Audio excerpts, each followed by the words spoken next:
কবিরাজ তোর যদি একবার হাতের কাছে পাই না আমি কি করবো আমি নিজেও জানি না। আম্মা আমার বান্ধবটা খুলে দাও, এই শালা ভণ্ড কবিরাজটা আমি দেখে লইতেছি। আমার ছাইড়া দাও, তোর তাবিজ তোরে খাওয়াই ছাড়াই দেবো একদম। আব্বাস মাতবর একটু শান্ত হও। 4টা তাবিজ পাইছি, এইগুলা মন্ত্রপুতকেরা নষ্ট করার পরে তুমি সুস্থ হয়ে যাবে। যা করার করেন বাবা, আমার ছেলেরে সুস্থ চাই আমি। মন্ত্রপুতকেরা তাবিজ নষ্ট করতে অনেক সময়ের দরকার। আমি বাড়ি গিয়া এই কাজটা করুন। দেন হাদিয়াটা দেন।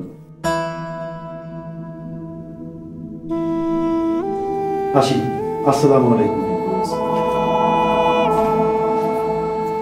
বাজান সকাল থেকে তো কিছু খাইস নাই, আর কিছু খাবি?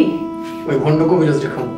আম্মা আমার বান্ধব একটু খুলে দাও না, আমি আর ভাঙচুর করবো না, কথা দিলাম, খুলে দাও। ঠিক আছে বাজান, তোর বাজান আসুক খুলে দেবো। আরিফা আয়।